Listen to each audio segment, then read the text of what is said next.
നമസ്കാരം.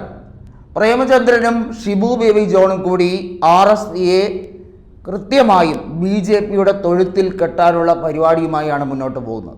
അതായത് NDA പാളയത്തിലേക്ക് പ്രേമചന്ദ്രനും Shibu baby ജോണും നടന്നു നീങ്ങുന്നു എന്ന് തന്നെ പറയാൻ കഴിയും.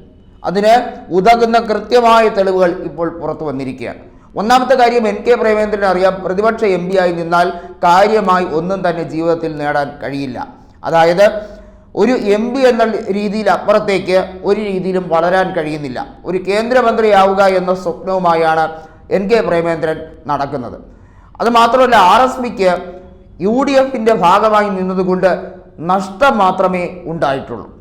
എല്ലാ സ്ഥാനാർത്ഥികളും RSPയുടെ തോറ്റു തുന്നം പാടുന്ന ദയനീയമായ കാഴ്ചയാണ് കഴിഞ്ഞ 2 നിയമസഭാ തെരഞ്ഞെടുപ്പിൽ, 2016 നിയമസഭാ തെരഞ്ഞെടുപ്പിലും 2021 നിയമസഭാ തെരഞ്ഞെടുപ്പിലും നോക്കിയാൽ അറിയാം.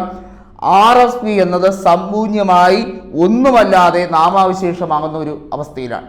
ഈ ഒരു അവസ്ഥയിൽ ഇടതുപക്ഷത്തേക്ക് തിരികെ പോകാൻ അവർക്ക് നല്ല രീതിയിൽ ചമ്മലുണ്ട്. അവരെ അങ്ങോട്ട് അടുപ്പിക്കില്ല എന്ന് അവർക്ക് തന്നെ അറിയാം. ഇനിയുള്ള ആകെ ഒരേ ഒരു ഓപ്ഷൻ കൃത്യമായും BJPയുടെ ഭാഗമായി അല്ലെങ്കിൽ NDA സഖ്യത്തിൻ്റെ ഭാഗമാവുക എന്നുള്ളതാണ്. അതിനുവേണ്ടിയാണ് ഇവിടെ RSP ശ്രമിച്ചുകൊണ്ടിരിക്കുന്നത്. വ്യക്തമായ തെളിവുകൾ തന്നെ പറയാൻ കഴിയും. അതിന് കാരണമാകുന്നത് ഷിബു ബേബി ജോണിന് ഉള്ള അധികാര കൊതി തന്നെയാണ്. ഷിബു ബേബി ജോണിന് എങ്ങനെയും MLA ആകണം, അതിന് കഴിയുന്നില്ല. അദ്ദേഹത്തിന് അനുകൂലമായ സാഹചര്യങ്ങൾ ഒരുപാടൊക്കെ ചവറയിൽ ഉണ്ടായിട്ടും അദ്ദേഹത്തിന് ജയിക്കാൻ കഴിഞ്ഞില്ല. കഴിഞ്ഞ തവണയും അതിന് മുമ്പത്തെ തവണയും അദ്ദേഹം ചവറയിൽ നിന്ന് തോൽക്കുകയാണ് ചെയ്തത്. ജയിച്ചത് 2011 അദ്ദേഹം മന്ത്രിയായ സമയത്ത് ഇതേ പ്രേമചന്ദ്രനെ ആയിരുന്നു 6061 വോട്ടുകൾക്ക് അദ്ദേഹം പരാജയപ്പെടുത്തിയത്. ഇപ്പോൾ UDF മുന്നണിയുടെ ഭാഗമായി നിന്നാലും അദ്ദേഹത്തിന് സ്ഥാനങ്ങളൊന്നും തന്നെ കിട്ടില്ല എന്ന് അദ്ദേഹത്തിന് അറിയാം. അതേസമയം BJPയുടെ ഭാഗമായി നിന്നാൽ ക്യാബിനറ്റ് പദവിയുള്ള എന്തെങ്കിലും രീതിയിലുള്ള ഏതെങ്കിലും പ്രത്യേകമായ പദവിയിലേക്ക് ഉയർത്താൻ പ്രധാനമന്ത്രിക്കും അല്ലെങ്കിൽ BJP നേതൃത്വത്തിനും കഴിയുമെന്ന് കൃത്യമായി അറിവുള്ള വ്യക്തിയാണ് ഷിബു ബേബി ജോൺ. അതുകൊണ്ട് തന്നെ അതിനുവേണ്ടിയുള്ള തീവ്രമായ പരിശ്രമമാണ്.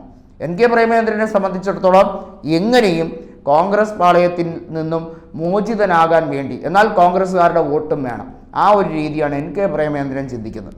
കൃത്യമായ സംഘപരിവാർ അജണ്ടയുമായി നടന്നു നീങ്ങാൻ ആലോചിക്കുന്ന ഒരു മനുഷ്യനാണ് NK പ്രേമചന്ദ്രൻ എന്നുള്ളതിൽ ഒരു സംശയവും വേണ്ട. ആ രീതിയിലേക്ക് തന്നെയാണ് അദ്ദേഹത്തിൻ്റെ രാഷ്ട്രീയ പ്രവർത്തനവുമായി മുന്നോട്ട് പോകുന്നത്.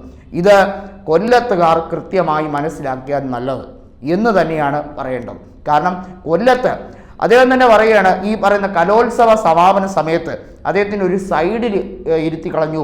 നൗഷാദും മുകേഷും ഒക്കെ കയറി ഞെളിഞ്ഞ് ഫ്രണ്ടിലിരുന്നപ്പോൾ തന്നെ പേരിന് വേണ്ടി മാത്രം ഒരു സൈഡിൽ ആരും കാണാത്തടത്ത് പോയി ഇരുത്തി. അതുപോലെ തന്നെ വലിയ നേതാക്കളെയൊക്കെ, കൊടിക്കുന്നിൽ സുരേഷിനെയും അതുപോലെ തന്നെ മറ്റ് കോൺഗ്രസിൻ്റെ പ്രമുഖരെയും ഒക്കെ പുറകുവശത്തിരുത്തി. ഇത്തരത്തിൽ കൃത്യമായിട്ടുള്ള കണ്ണുകടിയുള്ള NK പ്രേമചന്ദ്രൻ്റെ തനി സ്വരൂപം എന്താണെന്ന് ഇടതുപക്ഷത്തിനും പിണറായി വിജയനും നന്നായി അറിയാം. അതുകൊണ്ടാണ് 7 അയലത്ത് പോലും അടുപ്പിക്കാൻ കൊള്ളത്തില്ല എന്ന് മനസ്സിലാക്കിയിട്ട് തന്നെയാണ് ഇപ്പോൾ BJPയുടെ പാളയത്തിലേക്ക് എത്തി നോക്കുകയാണ് NK പ്രേമചന്ദ്രനും ഷിബു ബേബി ജോണും.